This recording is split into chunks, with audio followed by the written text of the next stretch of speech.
얘는 되는 것 같은데. 혹시나 동영상 끊기는 것 같은 쌤이 되게 좀 줘. 아까 소리 났어? 띠링 하는 그 소리가 났구나. 에이씨, 그랬어.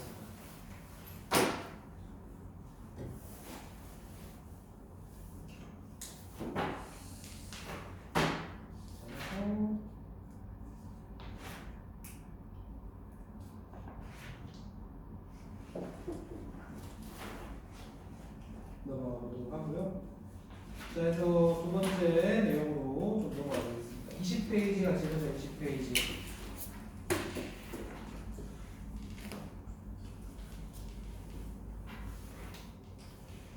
자, 그래서 대륙분포의 변화에 대한 이야기를 좀 한번 다뤄보도록 하겠습니다. 대륙분포의 변화. 자, 대륙분포 같은 경우는 이제 지질시대 대륙분포의 변화에서 우리가 판기아 얘기했던 것처럼 초대륙이 아마 여태까지도 계속 만들어지고 분리되고 만들어지고 분리되고 했던 과정을 여러 번 거치지 않았을까? 라고 얘기를 하거든. 그래서 보시는 것처럼 12억 년 전에 뭐가 있었다? 로디니아라는 게 있었다. 그런데 그게 나중에 이제 반대로 다시 뭉쳐가지고 거대한 이제 판게아라는 2억 4천만 년 전쯤에 판게아라는 초대륙이 있었습니다. 라고 얘기를 하는데 여기는 이 판게아 같은 경우는 크게 로라시아와 곤드와나라는 북쪽과 남쪽의 땅으로 좀 갈라지기 시작합니다. 라고 얘기를 하고요. 그리고 이제 현재와 같은 분포를 가지게 되었습니다. 라고 얘기를 하는 거죠. 그래서 크게 보실 것 같으면 로디니아에서 판게아까지의 이야기를 하게 되면서 과거에서도 이제 뭐가 있었다? 이런 초대륙들이 있었고 이 고생대 말에 판게아를 다시 형성했습니다. 라고 얘기를 하는 거죠. 그래서 로디니아 이전에도 지질시대 동안 여러 차례 초대륙이 존재했습니다. 라는 거고요. 테티스 해를 사이에 두고 판게아 북반구에는 로라시아 대륙이 남반구에는 곤도와나 대륙이 분포하였으며 판게아 주변의 바다를 판탈라시아라고 한다. 라고 얘기를 합니다. 그래서 판탈라시아와 테티스에는 사실 하나의 바다고요. 지금의 태평양과 같은 친구다. 라고 얘기를 하는데 근데 태평양이 점점 줄어들게 되면서 지금의 모습을 가지게 되었고 라고 얘기를 하는 거죠. 자, 그 다음에 판게아 이후 좀 보겠습니다. 아니 그 전에 3번 똑바로 3번에 판게아가 형성되면서 자 요거 밑줄 꺼주자. 에팔레치아 산맥이 형성되었다. 다시 한번 더 판게아가 형성되면서 에팔레치아 알아보겠습니다. 앞에 칠판 내용 좀 지울게요. 오늘은 뭐 따로 필기하거나 뭐 암기할 만한 내용이 정리되어 있는 건 아니어서.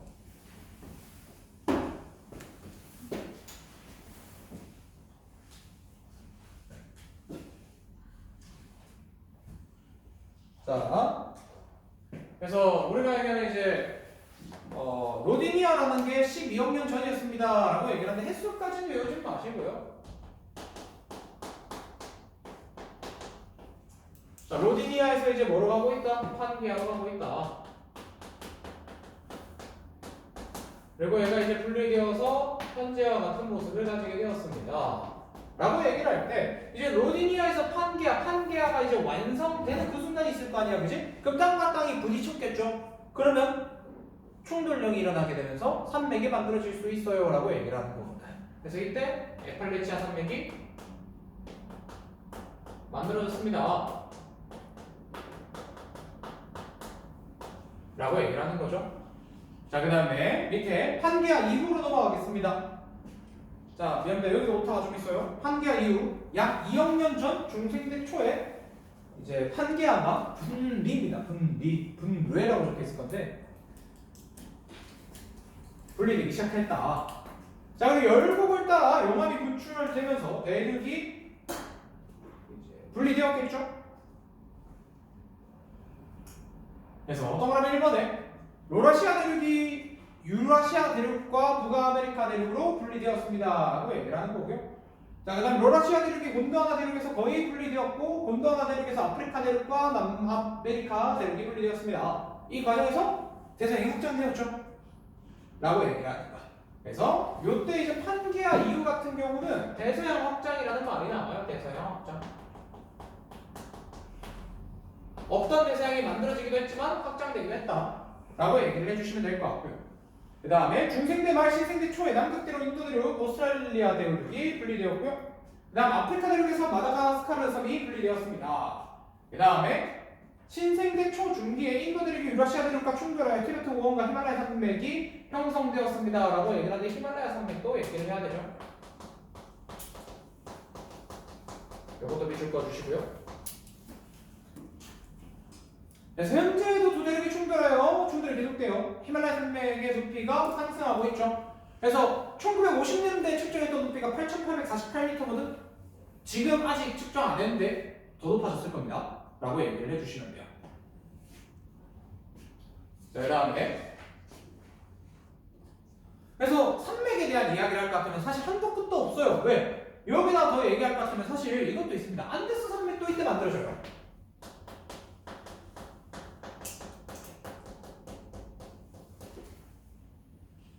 안데스 산맥도 이때 만들어집니다.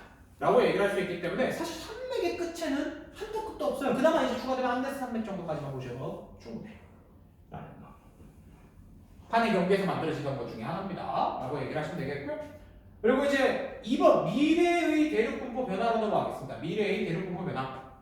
자, 대륙이 합쳐지고 분리되는 과정이 반복될 것이다 라고 얘기를 하는데 판의 운동을 따라 대륙이 충돌하여 합쳐지고 대륙에서 열곡대가 발달하여 대륙이 분리된다 라고 얘기를 하는 거.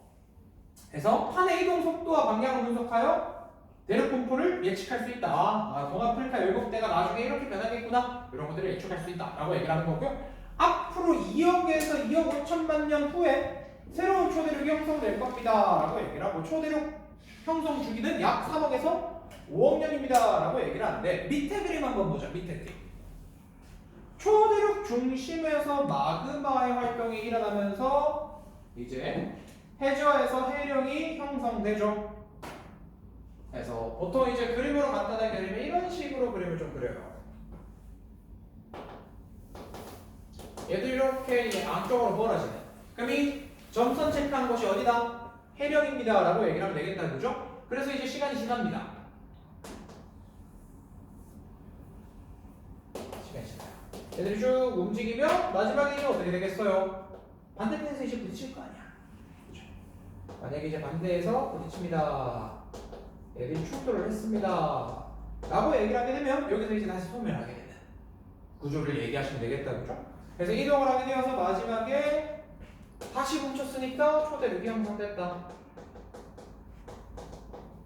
그럼 이게 만약에 이제 판게아였다라고 얘기를 하면 판게아에서 그 다음 2억 5천만 년 전 후에 이런 이제 하나의 땅이 만들어지게 되는 거죠.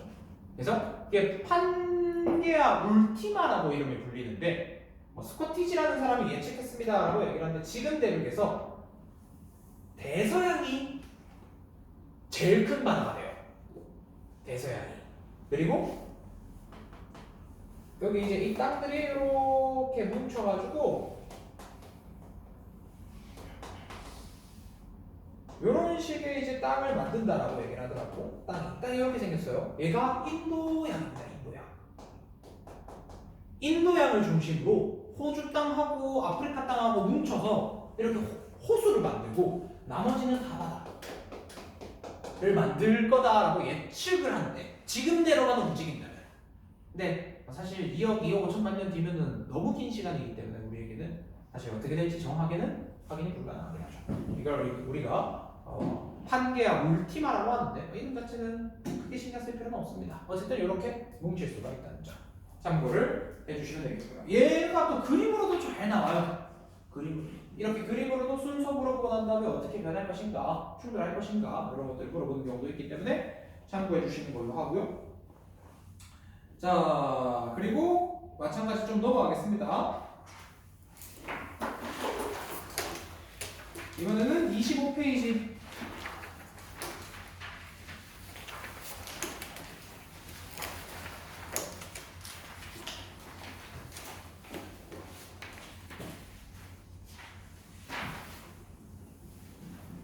그래서 멘틀 대류가 다시 나온다는 거죠. 멘틀 대류가 다시 나오고요. 그 다음 플론 구조론이 새롭게 나오는 내용 중에 하나이다 라고 보시면 돼. 그래서 멘틀 대류에 대한 이야기를 좀 해드리자면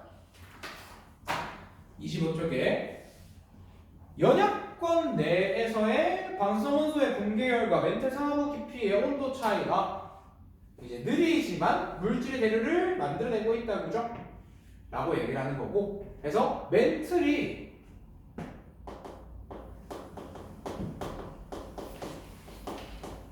상승부가 있다.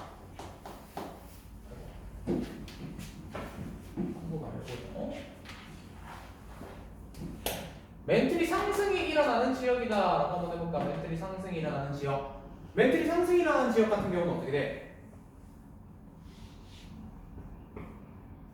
뜨거워진 물질이 아무래도 밀도가 작아지겠다, 그죠? 얘는 상승이 의미하는 건 뜨거운 물질이야.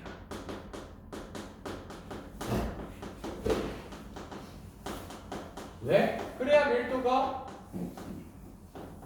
작아지거든. 부피가 팽창하니까 질량은 그대로인데 밀도는 작아지더라라고 얘기를 하는 거지. 그죠? 그렇게 해서 이제 내려가게 되면, 올라가게 되면 얘가 기존에 있었던 물질을 밀어낸다 이거죠. 밀어내는 힘이 나타나야 돼요 라고 얘기를 합니다. 그래서 얘는 우리가 밀어내는 힘이라고 합니다.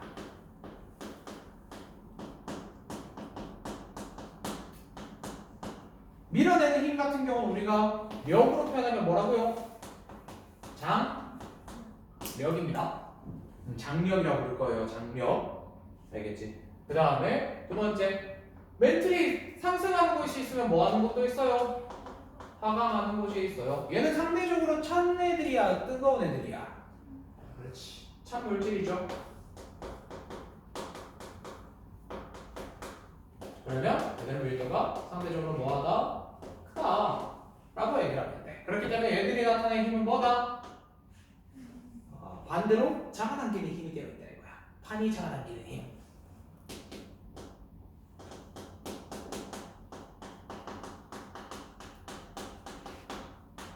얘는 행압력이라고 얘기를 할 거예요. 그럼 이제는 앞에서 얘기하지 못했던 해조학 장설에서 나왔던 해령과 해고에 대한 이야기로 넘어갈 수 있을 거 아니야, 그지? 그러면 우리가 알게 된 멘틀의 상승 같은 경우는 해령에서 일어나게 될 것이고, 얘 같은 경우는 해구에서 일어나게 됩니다라고 얘기를 할 수 있는 특징으로 넘어간다 이거죠. 이제 하나씩 만들어지게 된다 이거지. 근데 결국 얘들이 다 뭐야? 판의 경계잖아. 그죠? 다 판의 경계란 말이야. 근데 판의 경계 다들 기억나요? 판의 경계.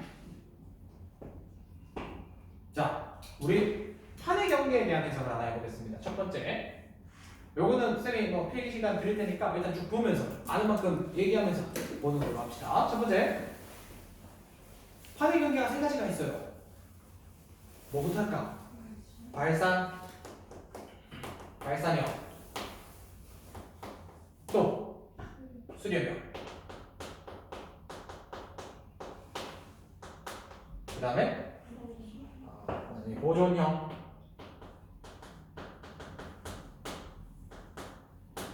라고 얘기를 할 거고요. 자, 그러면 상대적인 운동에 대한 이야기를 한번 해볼게요. 줄게. 상대적인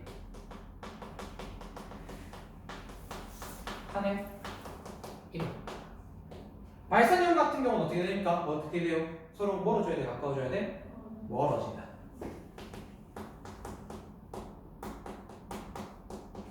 수렴형은 가까워진다, 그죠?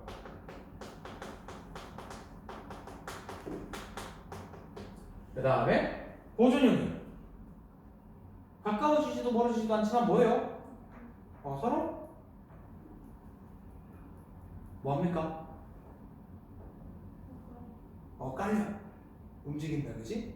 얘들은 서로 가까워지거나 멀어지는 건 없지만 판의 경계를 기준으로 서로 어긋나게 움직이고 있다라고 얘기를 하면 돼. 그래서 서로 이제 엇갈려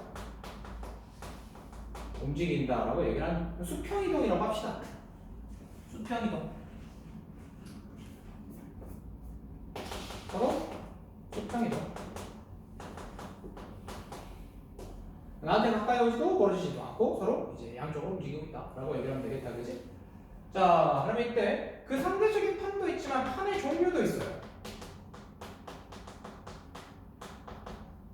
발산형 같은 경우는 보통 언제랑 언제 나타나요? 대륙과 대륙이 서로 멀어지거나 혹은 해양과 해양이 서로 멀어지거나. 자, 그럼 대륙 해양이 서로 멀어지는 경우 없습니까? 대륙 해양이 멀어지더라도 결국에는 한쪽의 해양이 반대편의 대륙을 해양으로 만들어버려요. 물이 들어올 거기 때문에. 그러다 보니까 결국에는 바뀐다. 그래서 현재 지구상에서 발견되지 않아. 그 다음 두 번째, 수리면 같은 경우는 대륙 한 글자씩만 좀 쓸게요. 공간이 좀 부족해서. 대륙과 대륙일 수도 있고 대륙과 해양일 수도 있고 해양과 해양일 수도 있다. 그죠? 그다음 얘도 이제 발산형과 똑같죠? 대륙이거나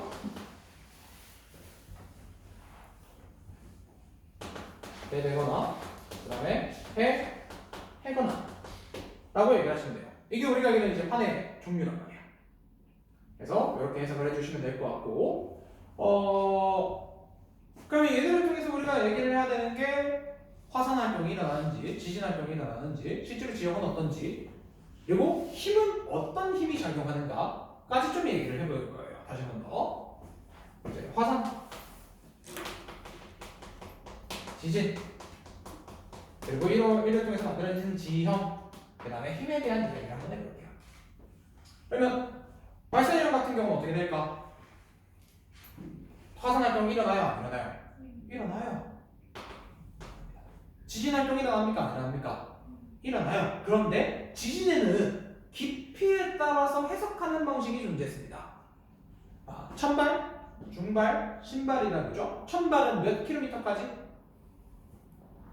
70. 그 다음에 중발은 300. 300보다 더 깊으면 신발이라고 얘기를 할 거예요. 다시 더. 지진 같은 경우는 70, 300 이상입니다. 알겠죠? 자, 이렇게 보시면 될 것 같고 발산형에서는 주로 어떤 지진이 잘 발생할까? 얘는 주로 천발입니다. 자, 지형 같은 경우는 얘를 열곡대라고 할 거고요. 열곡을 끼고 있는 해령이 만들어지기도 한다 라고 보시면 됩니다. 힘 같은 경우는 아까 얘기했던 것처럼 무슨 힘? 장력 얘기할 수가 있겠다. 그 경계를 기준으로 얘기하는 겁니다. 경계를 기준으로. 두 번째 수렴 같은 경우는 이제 좀 쪼개야 되는 게 사실 대륙이랑 해양이 이름이 좀 분다죠. 대륙이 부딪히면 뭐라고 할 거예요? 좋습니다. 충돌형이라고 불러줄 것이고 그 다음에 해양이면 이게 섭입형이라고 얘기를 하면 되겠다. 그죠? 왜? 섭입대가 만들어지거든. 베니오프대라고 얘기하기도 합니다. 자, 그래서 얘네 같은 경우는 화산 활동 있습니까? 없습니까? 충돌형에서는 있긴 있어. 근데 잘 일어나 안 일어나? 그래서 좀 덜하다고 봐야 돼. 가능은 해. 드물다 정도로 보시면 됩니다. 자, 드물다라는 게 없다가 아니에요. 일어나면 일어날 수 있긴 해요. 근데 그래도 잘 없다. 왜? 위로 솟구치는 구조이다 보니까 아래쪽에서 마그마가 솟아서 지표를 뚫고 올라와야 되는데 지표가 너무 높아. 지표가 막 2,000, 3,000이야. 못 올라와. 라고 얘기를 하는 거죠. 그래서 드물다 정도로 보시면 되겠고요. 자, 그 다음에 해양 같은 경우 어떻게 돼요? 일어나죠. 자주 발생한다. 지진 같은 경우도 얘는 어디까지 일어날 수 있어요? 중발까지 가능하죠. 근데 얘는 신발까지도 가능하다 라고 얘기를 하는 거. 그 다음 지형 같은 경우는 자, 수리면은요 대륙을 끼고 있으면 습곡산맥이 만들어져요.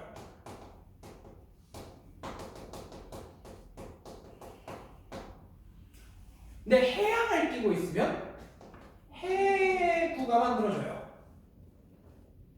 습곡산맥을 끼고 있으면 그 다음에 뭐가 만들어지기도 해요? 호상열도가 만들어지기도 해요. 해구와 호상열도는 해를 끼고 있으면 됩니다. 그럼 대륙과 해양 같은 경우는 셋 다 만들어질 수 있어? 없어? 있어. 대륙밖에 없기 때문에 습곡산맥을 만들어내겠지만 해양을 끼고 있는 대륙해양, 해양해양 같은 경우는, 즉 서울대 같은 경우는 엑스폭 산맥, 해구, 호상열도를 다 만들어낼 수 있는 대륙해양과 그 다음에 해구와 호상열도만 만들어낼 수 있는 해양해양의 서울평이 있다 라고 얘기를 해주시면 돼. 그래서 이렇게 좀 구분을 해주시면 좀 좋을 것 같고요. 힘 같은 경우는 어떤 힘이 작용하죠? 행압력이 작용하고 있다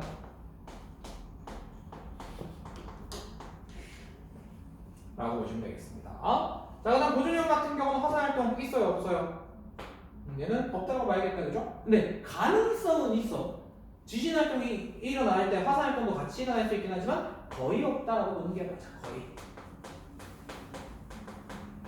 없어 라고 얘기를 하고, 지진 같은 경우도 어디까지만 일어난다? 선발까지만 일어난다. 나 항상 얘기하는 거, 우리가 지난번에도 얘기했을 텐데 변동대 기억나죠? 변동대는 변화단층이랑 구분해야 됩니다. 알겠지? 그래서 변화단층이 만들어질 수가 있고요. 선생님, 그러면 변동대는 뭡니까? 해령을 보통 두 줄로 그어요. 해령 사이에 나타나는 이 경계는 변환단층이지만 그냥 찢어진 땅은 변동대예요. 그럼 쟤는 판의 경계가 아니기 때문에 지금 이 얘기에 포함이 돼? 안 돼? 안 돼. 지진이 일어나 안 일어나? 안 된다니까? 여기 아예 포함이 안 돼.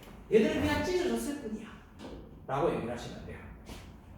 참고해 주시면 되겠고요. 자, 얘 같은 경우는 이제 서로 스쳐 지나가는 수평 이동이기 때문에 힘에 대한 이야기는 뭐 크게 다루지는 않겠습니다 라고 보시면 돼요. 그래서 이 내용들까지 보셔야 되고요. 간단하게 이게 작년에 했던 내용이다, 그죠? 그러니까 올해 여러분들 놓칠 것 같으면 올해 이제 했던 내용들이기 때문에 여기 이제 어느 정도 정리된 상태에서 좀 시작을 해야 된다 라고 보시면 되겠고, 앞에 공간이 별로 안 났었죠? 그래서 요거 25페이지에 밑에 공간이 있을 건데 요거 좀 적어주세요.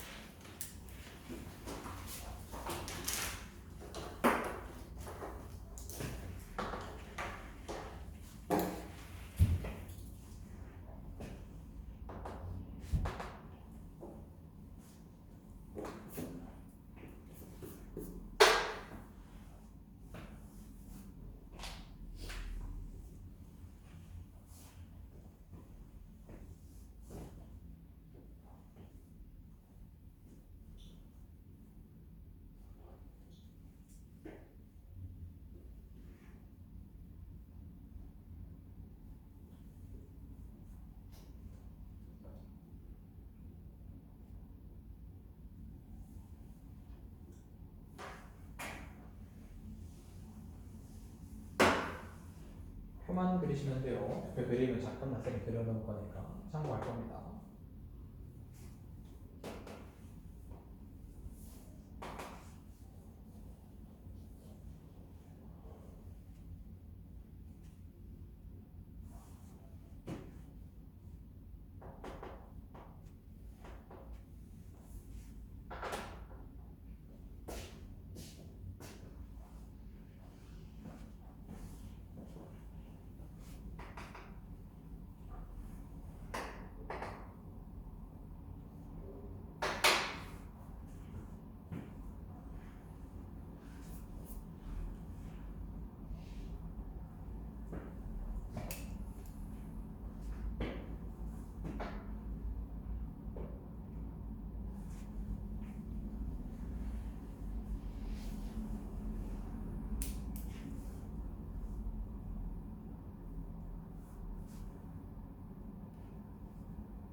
아까 그림 잠깐만 좀 볼게요. 간단한 거 하나만 좀 설명할 건데 이거 뭐 그림만 할 필요는 없고 나중에 이제 문제 나오게 되었을 때 구분만 하실 줄 알면 되는. 자, 요 그림이 지금 해령을 의미하고 있다, 그죠? 해령을 의미하고 있기 때문에 이 해령을 기준으로 왼쪽 판을 A, 오른쪽 판을 B라고 하시면 됩니다. 자, 둘의 이동 방향은 서로 같은 방향이야, 반대 방향이야? 서로 반대 방향이야. 움직이는 방향이 서로 반대가 될 수밖에 없다. A가 왼쪽으로 움직일 때, 예를 들어 서쪽으로 움직일 때, 얘는 동쪽으로 움직입니다. 라고 얘기를 하면 되거든. 그죠? 근데 두 번째, 얘도 마찬가지예요. 이번엔 C와 D라고 얘기를 할게요. 자, 첫 번째 문제. C가 빠르게, D가 빠르게? 누가 더 빠를까? 여기서부터 이제 뭘 따지는 거냐면 힘을 따지는 거야. 우리가 지금 여기서 장력, 회원력 이런 얘기를 했다, 그죠? 얘 결국 뭐야? 발산력이지. 발산력이기 때문에 서로 밀어내는 뭐가 나타나고 있다? 장력이 발생하고 있다. 얘도 똑같이 장력이 발생하고 있다, 그죠? 근데 오른쪽에 D를 보시면 얘는 뭐도 있어? 회원력도 있죠. 그럼 D는 힘을 몇 번 받아? 2번 받지. C는 한 번 받는데. 그죠? 그러면 어떻게 된다? D가 더 빠르게 움직일 거다. 누구보다? C보다. 그럼 B보다 빠르나요? 그럴 가능성이 있긴 해. 왜? 힘 하나보다 두 개가 셀 가능성이 있으니까.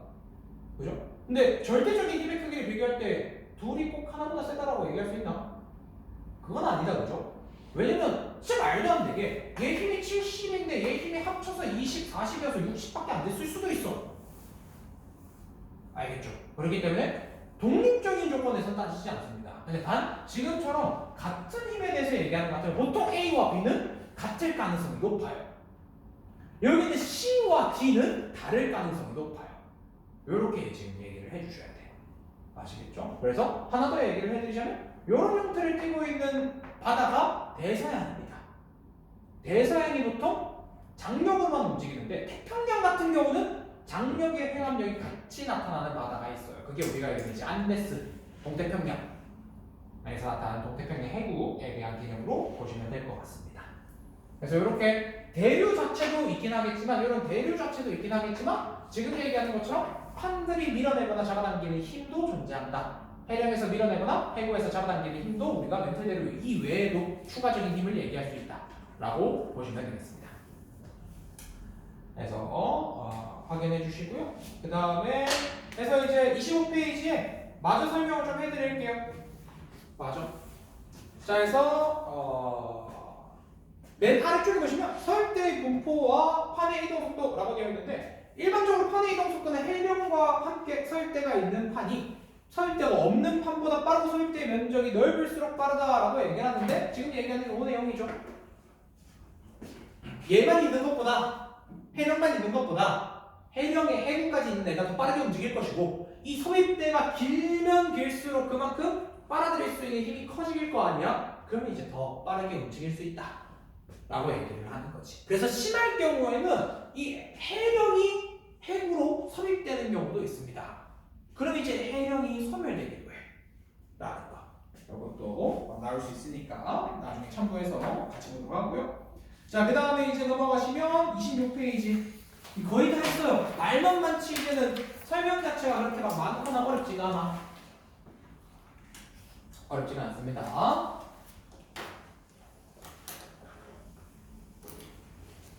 그래서 다음 주에는 시작할 때 지난주하고 오늘 배웠던 내용에서 이제 여러분들이 볼만한 평가 문제 몇 개 가지고 와서 처음에 좀 풀면서 좀 시작을 해볼 거거든요. 알겠죠? 그래서 오늘까지는 좀 개념 위주로 좀 하고 다음 주에는 그러면 이게 실제로 문제가 나오게 되었을 때 어떤 문제들이 나오는가, 어떤 이제 까다로운 문제들이 나오는가 이런 것들 한번 봐볼게요. 자, 이번에는 플룸 구조론이라는 겁니다. 플룸 새로운 표현이 하나 나왔어요. 플룸.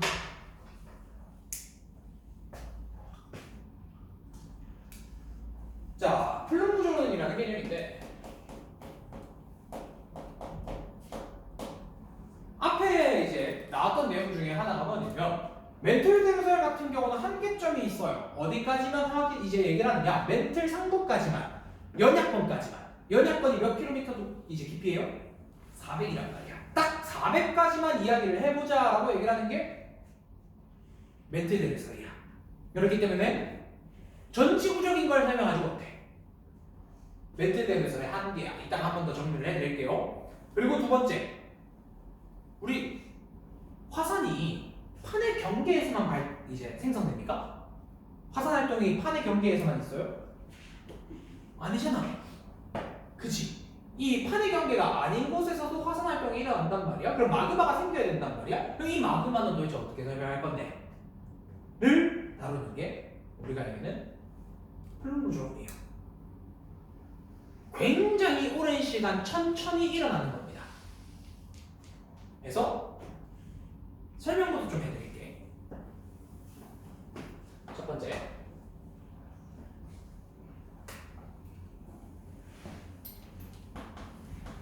해구의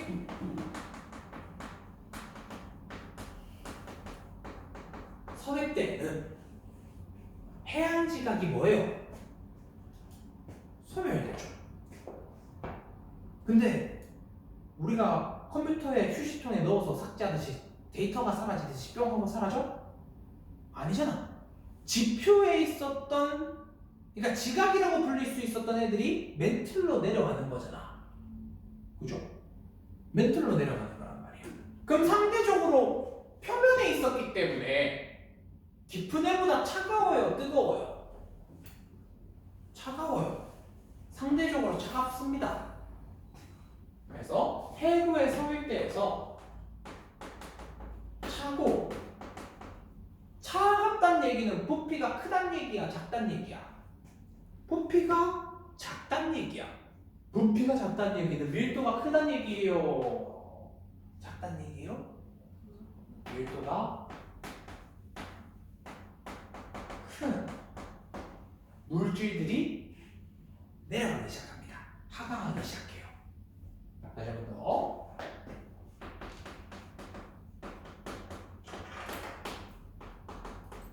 하강해요. 그래서 어디까지 내려갑니까? 라고 얘기를 하면 멘틀 대류가 일어나는 연약권까지 이제 갈 거예요. 그래서 얘들이 연약권에 쌓입니다.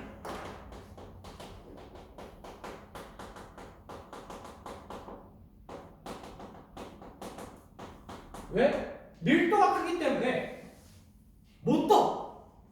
뜨고 싶어도 무거워서 못 떠. 그렇잖아. 못 떠오른단 말이야. 그런데 계속 쌓이다 보니까 얘들도 덩치가 너무 커지는 거지. 얘들 너무 덩치가 커져서 이제 연약권 뚫고 또 밑으로 내려가기 시작해. 너무 무거워져서 더 내려가요. 어디까지? 멘틀과 핵의 경계인 2,900km 깊이까지 얘가 내려갑니다. 하강을 해버려요.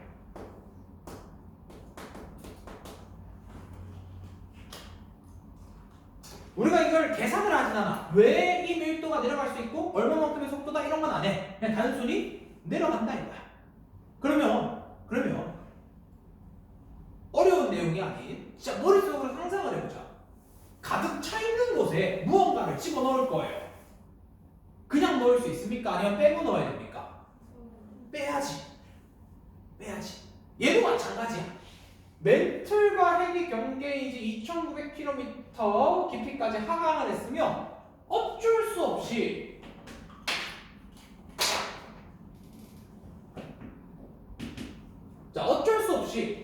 그 경계에서 무언가가 올라와 줘야 자리가 비어요.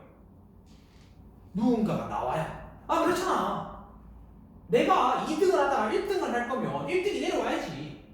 그치? 비켜줘야지. 내가 갈 수 있단 말이야. 자리 차지를 할 수 있단 말이야. 그렇기 때문에 이 멘틀과 핵의 경계에서 그럼 누가 올라갈까? 뜨거운 애가 올라갈까? 차가운 애가 올라갈까? 밀도가 큰 애가 올라갈까? 밀도가 작은 애가 올라갈까? 밀도가 작고 그런 애들은 뜨겁겠죠? 뜨거운 물질이 올라가더라.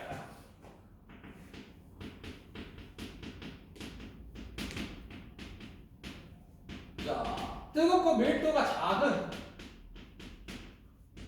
물질이 상승을 하다 했지. 올라간 애가 나타나려면 먼저 내려와서 밀어내야 된다는 거야. 밀어내는 개념이야. 밀어내는 개념. 그러면 우리가 이제 지구를 보게 되었을 때 원래 같으면 요 조금만 낮잖아. 400까지니까. 근데 그걸 어디까지? 2900까지 확장을 시켜보자 이거야. 근데 그 중에서도 시작점은 무조건 어디에서? 해구의 섭입대입니다. 얘가 시작이에요. 다시 한 번 더. 해구의 섭입대에서 누군가가 내려가요. 내려가. 근데 이 내려가는 애들은 주변보다 찬 애들이야? 따뜻한 애들이야? 찬 애들이 이렇게 쭉 내려갈 거란 말이야. 이렇게 찬 애들이 내려가는 것을 우리가 앞으로 차가운 플룸이라고 부를 겁니다.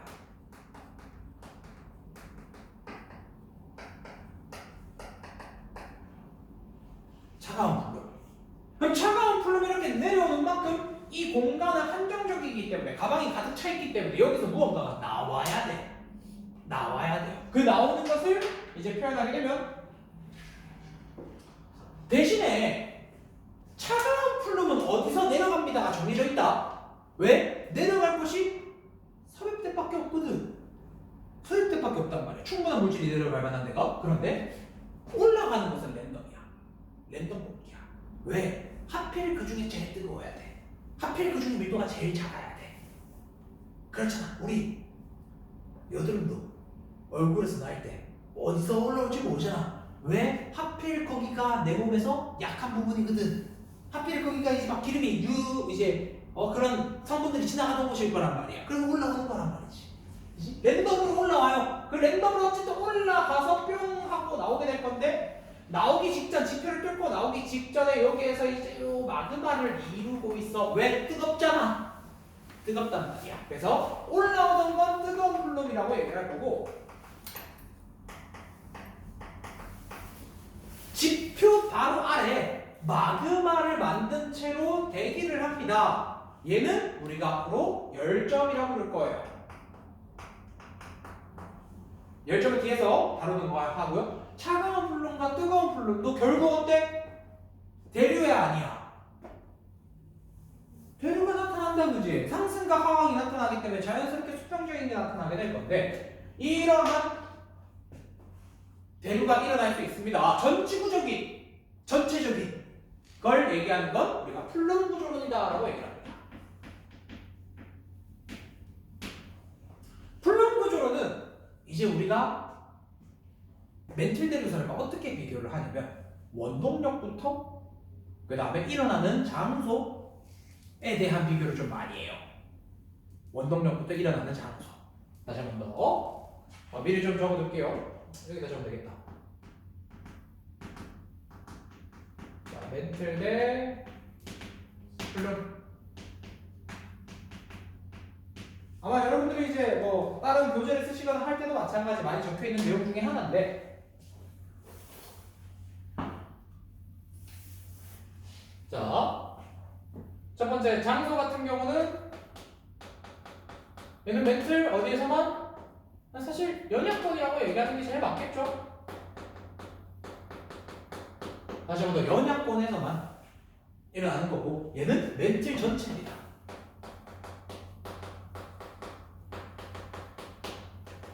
그렇기 때문에 400까지냐 2900까지냐 예, 범위에서 엄청난 큰 차이를 가지고 있겠지.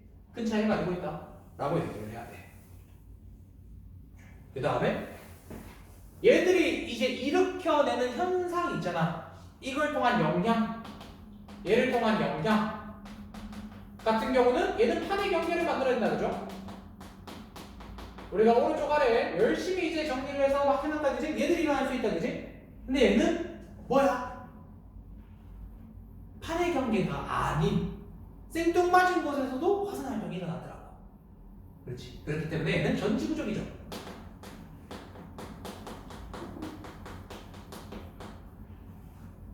판의 경계와 상관없이 막 화산이 일어나거나 화산 폭발이 일어나거나 이런 것들이 우리가 얘기하는 플룸 구조론과 관련이 있다라고 얘기를 해주시면 돼.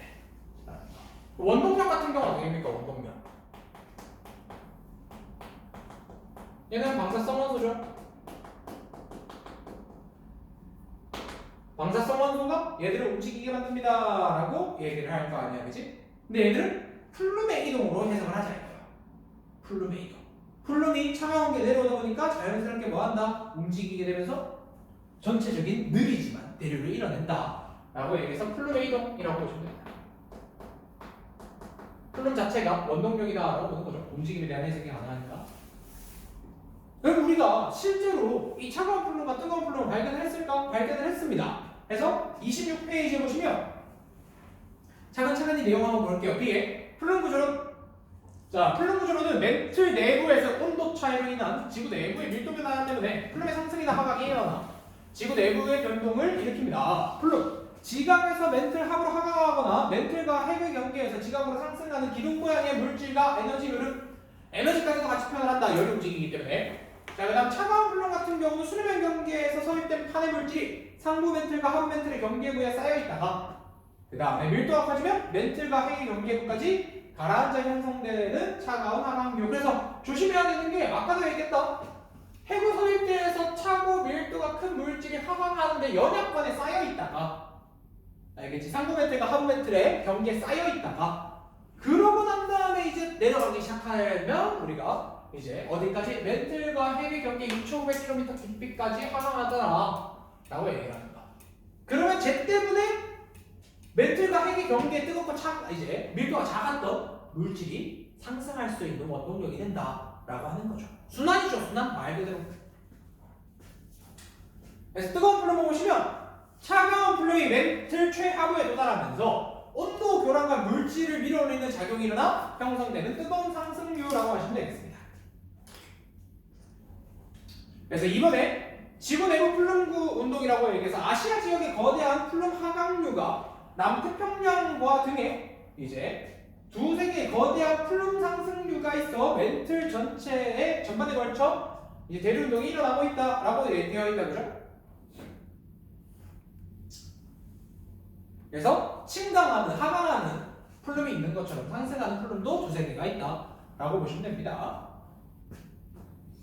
그리고 여기도 오타가 있는 게 아까 전에 쌤이 이제 아시아 지역의 거대한 플룸 하강류가 남태평양과 그다음 아프리카 등이거든요. 아프리카가 빠졌어요. 미안합니다. 남태평양과 아프리카 등에 두세 개의 거대한 플룸이 상승류가 존재한다. 좀 적어주세요. 26페이지 플룸 구조론의 위에 그림 위에 괄호 2번에 지구 내부의 플룸 운동, 아시아 지역의 거대한 플룸 하강류가 남태평양과 아프리카 등이 빠졌는데 아프리카 적어주세요. 두세 개의 거대한 플룸 상승류가 있어 멘틀 전반에 걸쳐 대운동이 일어나고 있다. 근데 오타가 또 있거든? 미안하다. 자, 아마 사과를 몇 번 해야 될지 모르겠다. 나중에 한번 세볼게요. 자, 그 3번에 보시면 그림 밑에 플룸 구조의 조사 방법에 보면 지진자라고 되어 있을 건데 지진파입니다. 지진파. 혹시 피파, 에스파 들어본 적 있어요? 피파, 에스파. 우리가 얘기하는 지진파라고 얘기하는 친구인데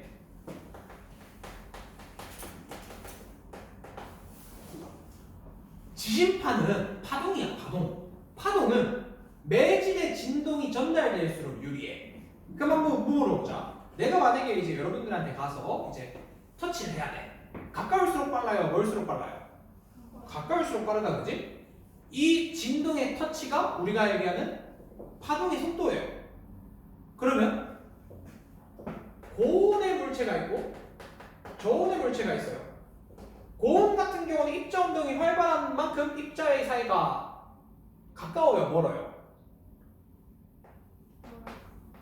온도가 높으면 높을수록 붙어 있어요, 떨어져 있어요? 떨어져 있어요. 저온 같은 경우는 뭐예요? 이렇게 가까이 있어요.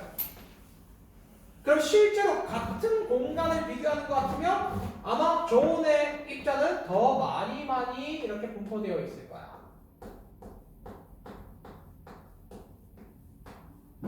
그럼 고온 같은 경우는 전달이 왔습니다. 열점이다에서 빠져나갈 때까지 걸리는 시간이 저것보다 느려요. 그래서 진파 전달 속도는 뭐하다? 얘가 고온일수록 느리고요. 저온일수록 빠르다가 특징입니다. 그래서 바로 밑에 보시면 동그라미 1번 뜨거운 플루로 주변의 멘틀보다 온도가 높아 지진파의 속도가 뭐하다? 느리다예요. 느려요. 많이 붙어 있어야 빨리빨리 전달돼요. 많이 붙어 있어요.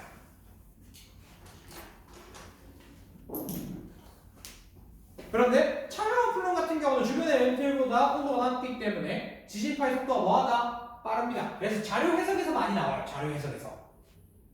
여러분들한테 지진파의 상대적 속도 얘기해주고 난 다음에 빠른 거랑 느린 거랑 준단 말이야? 그럼 얘가 차가운 플룸이지 뜨거운 플룸이지? 그럼 얘는 올라갔는지 내려갔는지 이런 것들을 여러분들한테 유도해서 물어보게 만드는 거죠. 라고 보시면 돼요. 자, 그리고 27페이지로 넘어가겠습니다.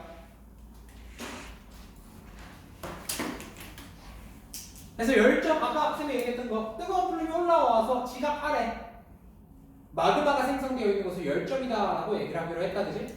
열점입니다. 열점. 그래서 열점은요 아래에서 뜨거운 플룸이 천천히 올라와요. 계속 올라올 거야.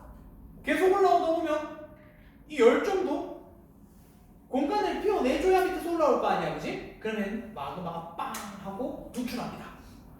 그럼 자연스럽게 오랜 시간 동안 계속해서 분출을 할 거기 때문에 결론적으로 화산섬으로 이어져.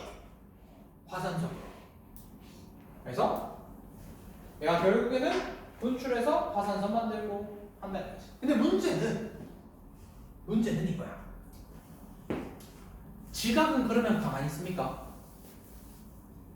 판은 움직여 안 움직여? 움직이지. 판은 움직이다 보니까 뭐해? 얘가 나중에 되면 이렇게 옆으로 이사를 가. 그러면 기존에 화산섬에 있었던 자리는 뭐해? 빌 거 아니야. 비죠. 근데 열점은 계속 올라올까 안 올라올까? 올라와요. 그럼 이제 어떻게 되는 거야? 두 번째 화산섬을 뿅 하고 만들자는 거야. 그럼 계속 밀어낼 거니까 어떻게 되는 거야? 화산섬이 열을 이뤄서 만들어지겠다, 그지? 그걸 우리가 화산 열도라고 보자 이거지. 그러면 판의 경계에서 만들어지는 호상 열도와는 좀 다른 화산섬 열도가 만들어지겠죠?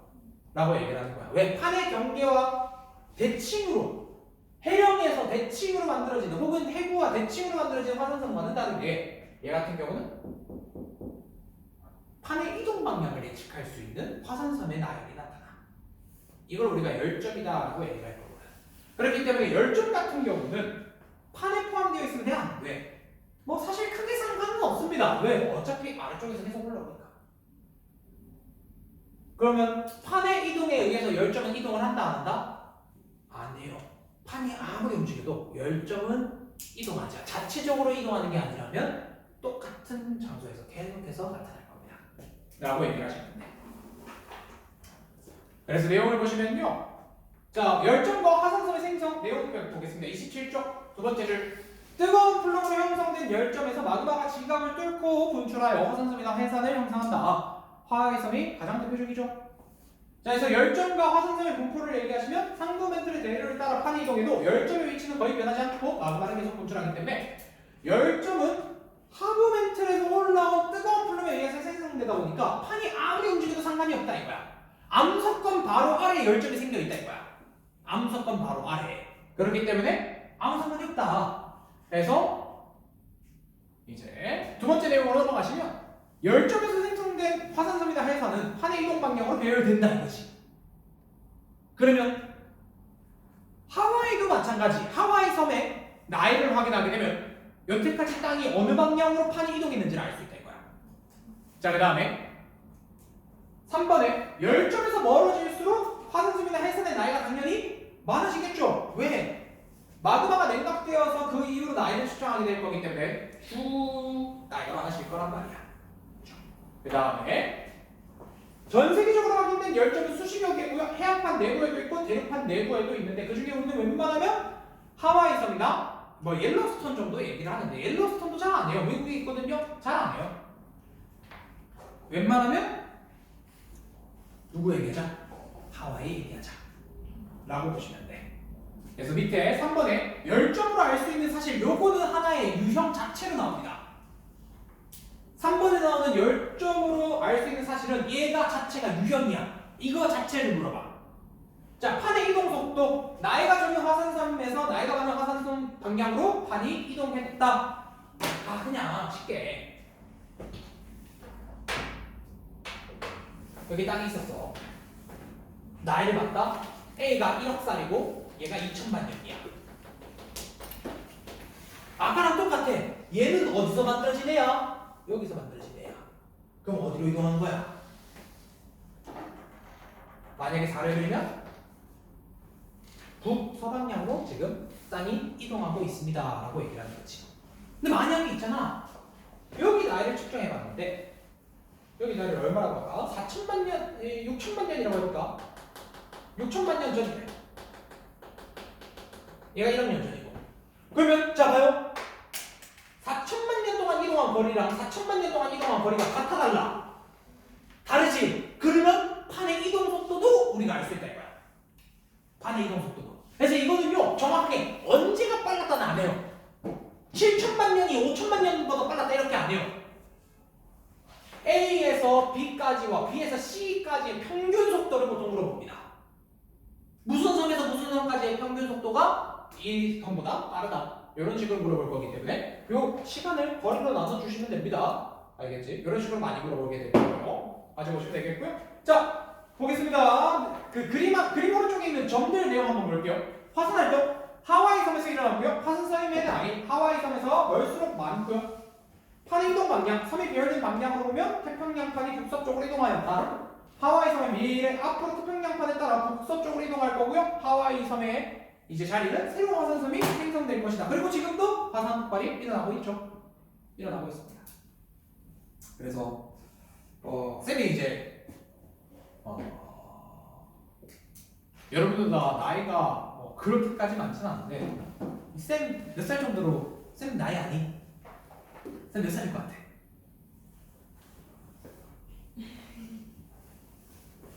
쌤 봅시다. 쌤이 이제 학원 생활을 되게 좀 일찍 시작했어요. 학원 생활 좀 일찍 시작을 했었고 대학교를 좀 빠르게 좀 정리를 해서 쌤 좀 이르게 시작했고 봅시다. 쌤 17년도부터 한문당에서 시작했고 17년도면 벌써 몇 년 전이니? 17, 18, 19, 20, 21, 23 만 7년 전에 시작했네. 만 7년 전이고 요쪽 동네에서 이제 8년 차 들어갔고요. 그 전에 이제 딴 데서도 이제 한 1, 2년 정도 했었으니까 이제 뭐 거의 한 10년 가까이 됐는데 좀 일찍 정말 많이 일찍 시작해서 쌤 이제 나이가 되게 그 만 나이가 너무 어려워. 헷갈려. 쌤 나이 정도가 되면 나이가 이제 헷갈려. 내 나이도 가끔씩 헷갈려. 쌤이 그냥 나이로 이제 32이거든요. 맞췄어요? 이제 그냥 나이로 32 맞나?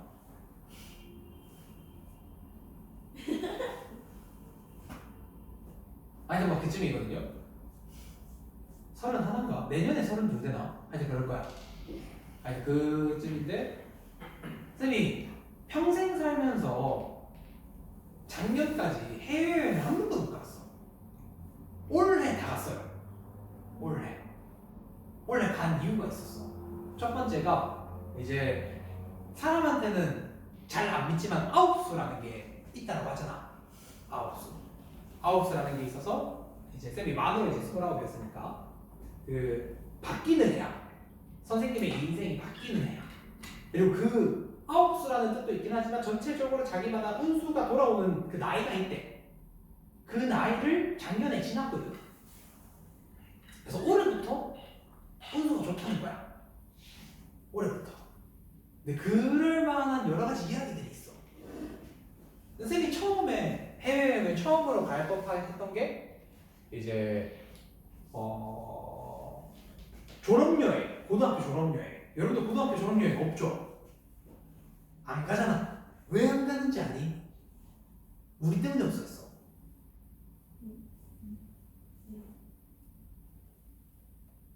자, 쌤이 이제 대릉고 나왔고 요 근처에 학교 이름을 밝히지 않겠습니다. GS 고등학교라고 하나가 있어요. 아니 밝힌 적은 없어요. GS 고등학교라고 있습니다. 자, 보시면 그 자색 고구마 옷 입고 다니는 친구도 있는데 이제 선생님은 대릉고에서 한 학년이 막 600명, 700명 가까이 있으니까 보통 반반 쪽에서 중국 갈 사람, 일본 갈 사람 팀을 나눠.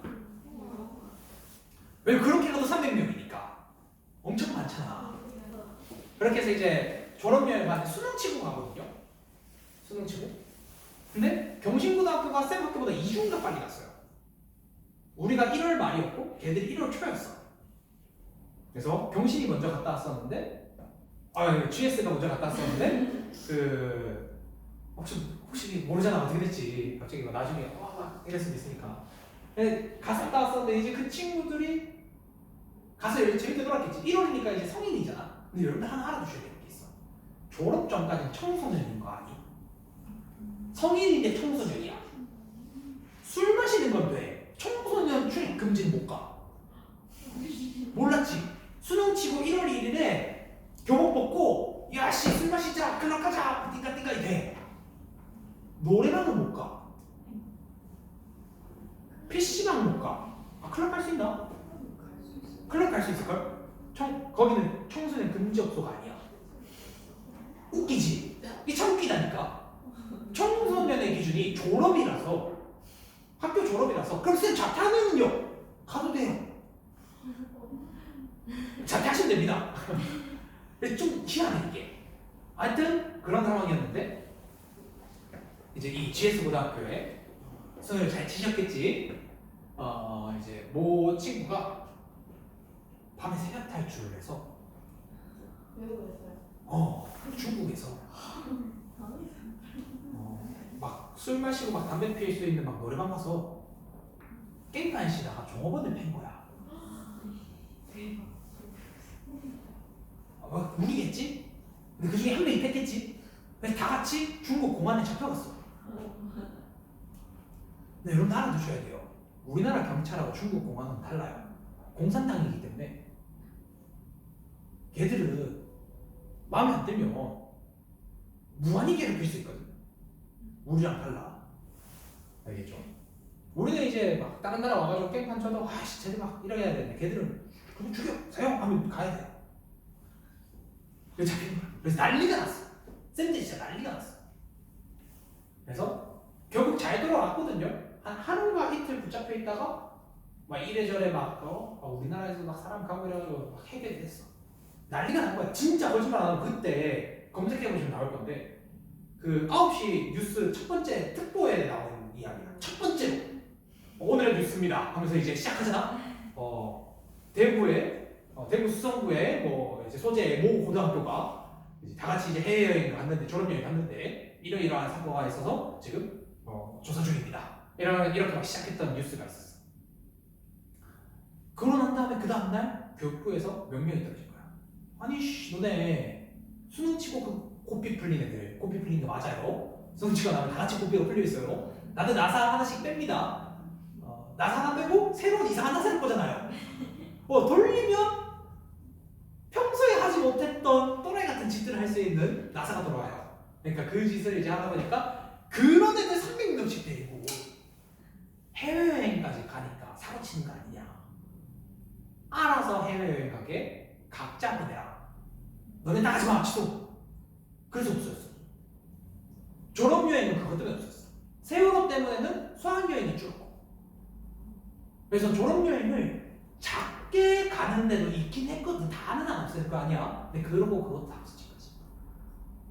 그래서 수학여행까지는 있어요. 아직까지는. 근데 수학여행도 잘 안 가잖아. 그 이후로. 근데 그때 그렇게 사건 사고 빵 터지고 난 다음에 이제 선생님 그게 내 첫 해외여행이었거든. 그럼 사라졌어. 2주 눈앞에 두고. 뭐야? 쌤은 1번이었거든. 내 일본은? 그렇죠, 그렇죠. 쌤도 일본이 좀 더 좋아가지고 일본 가려고 했었지. 그런데 사실 이거는 이제 선생님이 알고 있던 이야기였고요. 하나의 이야기가 더 있어요. 그보다 좀 더 어릴 때, 고등학교 이제 초기에 일본에 가려고 했던 적이 있었어. 일본에 가려고 이제 가족여행으로 가려고 이제 가족여행으로 한 번도 해외여행 가본 적이 없어서 이제 선생님의 누나가 생각보다 나이가 좀 많거든. 거기서 이제 주도하에 이제 돈 얼마 필요하니까 이만큼 준비해서 가자 다 됐었는데 그때는 그 후쿠시마에 발전소가 하나가 있거든요. 그게 터져서 못 갔어요. 그리고 세 번째 얘기를 해줄게. 세 번째. 이게 선생님의 그 3대 악재가 몰려있던 그때예요. 네 사주 중에 제일 안 좋다 라고 얘기를 했던 그때인데 이제 그러고 쌤이 군대를 갔다 왔어. 군대를 갔다 와서 그때도 이제 과외하고 그 다음에 학원 일하고 그 다음에 이제 개인적으로 군대 때 적금 들어놨던 거 하고 해서 한 800만 원 정도를 모았거든요. 야 됐다.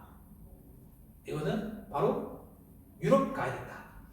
유럽 가야겠다 하고 있었는데 이제 온 동네방네 다 얘기했겠지. 동네방네 다 얘기를 하면서 이제 여권도 이제 만들고 막 이래가지고 해놨어. 여권도 이제 혹시 만료 안 됐는가? 딱 기간이 딱 적당히 남아있다. 한 1년 정도 남아있더라고. 그럼 갔다 오면 돼. 그래서 딱 준비를 하고 있었는데 어느 날 갑자기 어머니가 혹시 현금 있냐? 내가 800만 있다고 다 얘기하고 다녔는데 현금 있냐? 있지. 왜? 혹시 보태주게? 이랬는데 아니 이제 집 이사를 급하게 좀 가야 되는데 현금이 없대. 현금을 빌려달래. 500만 원을 빌려드렸다. 그리고 이제 쌤이 10월달쯤 가려고 준비를 하고 있었거든. 10월달에 이제 이탈리아 도착해서 스페인 쭉 돌고 그다음 위쪽으로 올라가서 돌아오는 프랑스까지 올라갔다가 이제 스위스나 이렇게 거쳐서 돌아오는 요 구조를 이제 짜고 있었는데 어머니한테 나 여행 가야 돼. 돈 줘. 엄마가 돈이 어딨니? 이래버린 거야. 그래서 그때 진짜 많이 싸웠어요. 왜냐면 어떻게 아들이 처음 놀러 가려고 하는데 그러냐 이랬는데 엄마는 그러면 뭐 집사 들고 나가든가 500만 줄게 이래버리는 거야. 그래서 이제 그때 막 삐져가지고 엄마한테 뭐 말도 안 하고 밥 먹을 때도 쌤 보통 이제 왼손잡이라서 왼손으로 젓가락질하고 오른손으로 이제 숟가락질하면 돼요. 오른손으로 젓가락질하고 뭐 이렇게 막 먹고 이랬거든.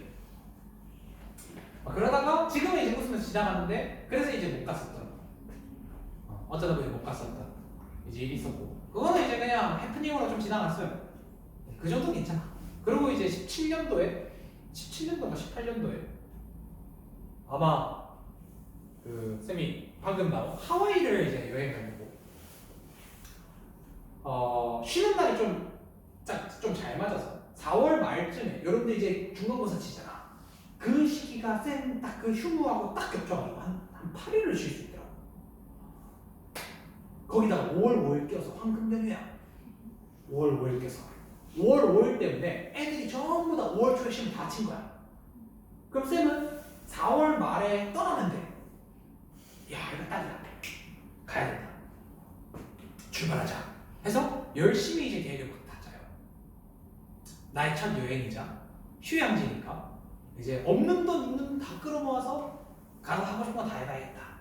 돌고래 쇼도 보고 막 그 수영하는 것도 하고 스노클링도 하고 쌤은 그것도 알아본단 말이야. 쌤은 이제 스쿠버 다이빙도 하고 싶어서 이제 저 두류 가면은 연습할 수 있거든. 그래서 거기 가서 이제 한 2번 정도 3번 정도 연습하고 자격증 받으면 거기 가서도 이제 더 배우고 할 수 있대. 해야겠다. 만반의 준비를 하고 있었지. 4월 27일인가 26일인가 여기 하와이에 가면 칼리우에아 화산이라는 게 있어요. 이름도 개 같죠? 칼리우에아입니다. 칼리우에아. 얘가 27일인가 28일에 화산이 터져요. 내 비행기가 5월 1일이거든.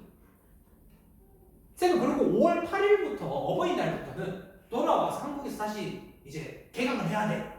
수업을 해야 돼. 근데 5월 8일에 그 화산이 딱 터졌다. 그래서 문자가 오더라고. 연기됐습니다. 그러니까 비행기 결항이 됐습니다. 개짜증나는 게 결합됐으면 언제 갈 수 있다가 떠야 되는데 안 떠. 전화를 해봤지. 혹시 어떻게 되냐? 갈 수는 있냐? 갈 수는 있는데 일단 화산재가 다 거쳐야 비행기가 뜨든 말든 한다. 그럼 보통 얼마나 걸리냐? 한 일주일 걸립니다. 그럼 생각을 해봐. 그러면 4월 27일 날 빵 하고 터졌고 내가 5월 1일 출발이면 이 사이에 한 5일, 6일 정도의 텀이 있잖아. 27, 28, 29, 30, 31일, 1일이니까 이렇게 되잖아. 근데 거기에 그러면 이 사람들도 비행기 다 타야 되죠? 나만 일주일 밀리는 게 아니라 얘들도 다 밀리니까 앞에 얘들이 취소할 애들 취소하겠지만 갈 애들은 가야 할 거야. 그리고 거기 하와이에 있는 사람도 와야 될 거 아니야. 그러니까 왔다 갔다 해서 계획을 짜봤는데 여기서 한 일주일에서 한 10일 정도 걸린다 했어. 그래서 한 5월 한 5일, 6일부터는 아마 탈 수 있을 거래. 그래서 내가 물어봤지. 그럼 현실적으로 나는 어느 정도 순번입니까? 8일에 타요.